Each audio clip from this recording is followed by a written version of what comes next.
You joined at 140 crores. And what was the first big mistake you made?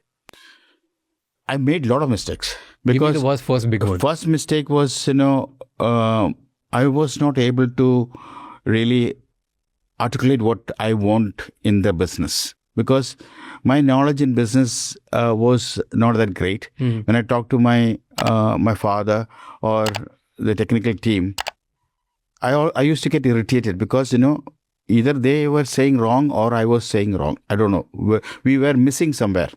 But the advantage that I got is that my father was a very tough person.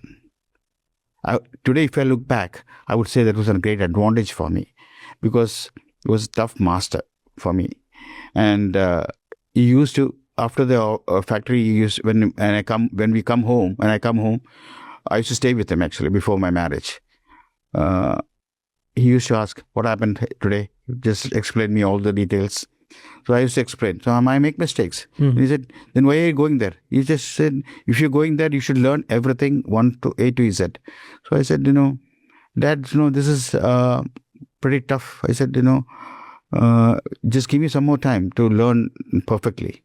So every day this process is going on. This teaching is going on at home.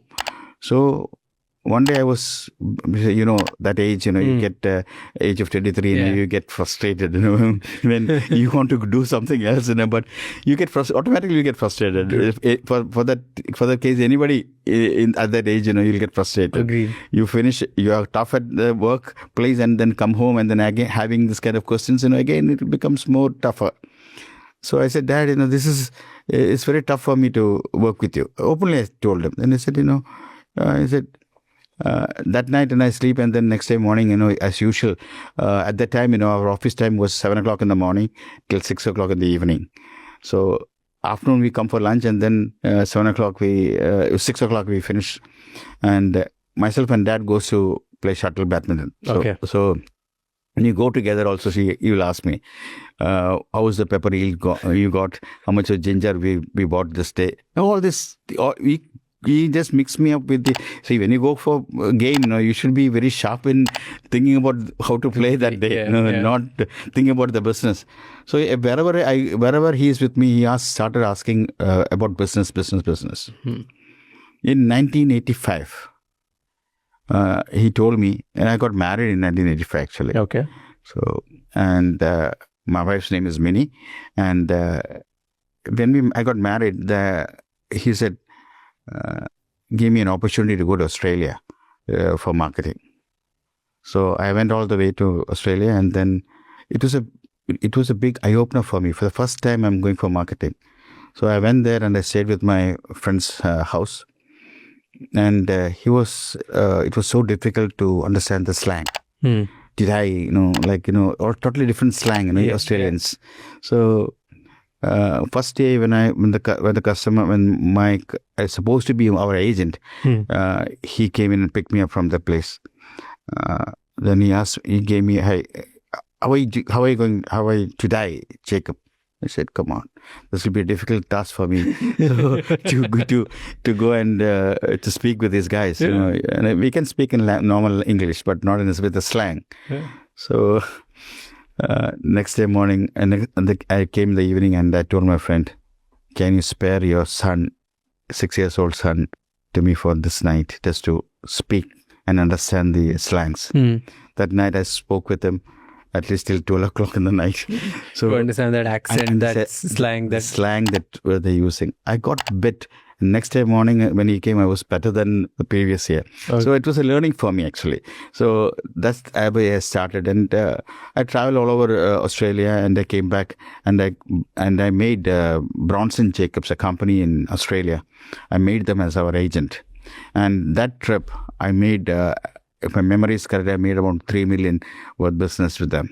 So that was a great eye opener for my father too. So that he can do something. He can do something. Nice. So from there, again, the journey started. 1994, in 1985, we started a factory in Coimbatore for flour production. for Flower product. flowers like jasmine, tuberose, mimosa, all these flowers for the perfumery industry.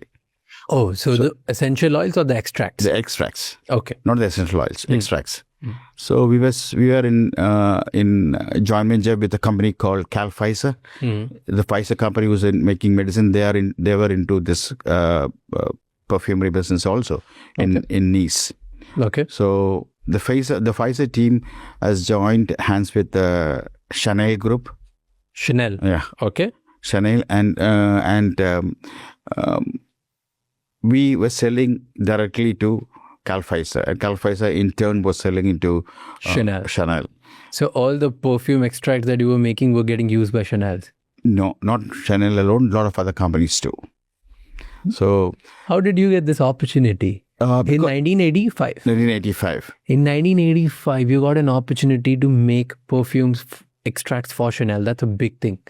Sure. How did it get you? Because, we were not directly doing with Chanel, but the Cal Pfizer was buying from the product from us, and they were selling it Fair. because But how did Cal Pfizer found you? Cal Pfizer found us is because we were into extraction business, basically. And they were big here. We were big. So they thought, we could manage to have, they were discussing with us, and we bought land in Coimbatore where more of the flowers have been cultivated. So we put up a factory in Coimbatore, and in 90 days we finished the factory, and on the 100th day we inaugurated the factory and we started production. So first year we did about 400 kilos of jasmine concrete. It's called concrete. It looks like a paste. So 1 kilo of jasmine concrete at that time was about $800 a kilo. So that was the price. So we made the growth started from there actually. The business, not the volume, but the value started from there. The margin starts coming from the flower extractions. Okay. Because the flowers, we are getting flowers at a very cheap price because we started making plants and giving to the farmers, and it's a buyback arrangement that we did. See, today to grow in an industry of us, we should have a good relation with the farmers. Yeah. That's how we can get back so you should have a buyback system. That's what I believe in. So we started giving plants, and then we buy plants and taking back the flowers back to us. Nice. So that's where the growth started. Yes. And then, so how big the group got after that? The group was from 200 crores to we were about 450 crores. In just how many years? From 85? In 85, like maybe 76, like in 4-5 years. So by 89, you were 500 crores. 500 crores, yeah. Just because of this Jasmine was one of the major inputs for us. Okay. Then in between that, we started extracting chilies for extraction for the hot chilies. For the hot chilies and color chilies we used to extract. Okay. Color goes for the food coloring, and hot goes for the making seasonings, like hot seasoning, like it goes to Kentucky Fried Chicken, goes to McDonald's. Like we don't directly sell to them, but there are companies, multinational companies who buy from us, and they make seasonings and they used to sell the seasonings. What did you do? Give me 2-3 strategies. How did you go from 3 crores to 1700 crores? See, initially first year, it was a big tough situation for me. I went all around because to make the clients understand what is black pepper oleoresin is so difficult at that point of time. Yeah. Because black companies like Nestle, companies like Unilever, companies like Pepsi. So I used to go and take classes. I used to make them understand what's the usage, what the advantages, all these things. One by one or 2, 3 exercises I do. Then come back. First year I did that. The initial startup I did, but I went with my laptop, and one of my guy was there along with me, a marketing guy. We went there. He showed all the systems and all. But first year I would say that from 3 to 16 I made 16 crores I made. Then I thought, this is not enough. This is not the way I should take this product to the customers. So I went with the products. I went with the blends. Start making blends. For example, if you take chicken tikka, I can make chicken tikka blends with my oleoresin. I can take barbecue I can make a lot of all the flavors. I can make it through blends. So I started making blends. Then I took it to all the customers. I said, this is an advantage for you. You don't need whole spices or powders. You need some quantities, but the volume that you can reduce. The advantage is that using our oleoresin is that you need to use only very less, because the percentage of concentrate is high in the oleo extract and low in the whole spices and the powders.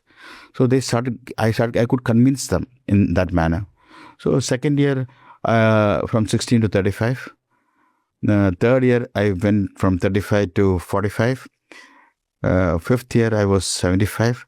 Then I told the board that 2010, it will be 124 crores. Exactly 2020, I took it as 124 crores. Nice. But then I started working with the other products also. Then we started seasonings. The companies who are doing, big multinational companies who are doing, see, with oleoresin only they make seasonings. With extracts, they make seasonings. Like powders, whole spices, powders blend together, they make spices. And they make blends, and they make seasonings. So we started seasonings. So today we are doing about 800 crores in seasoning itself.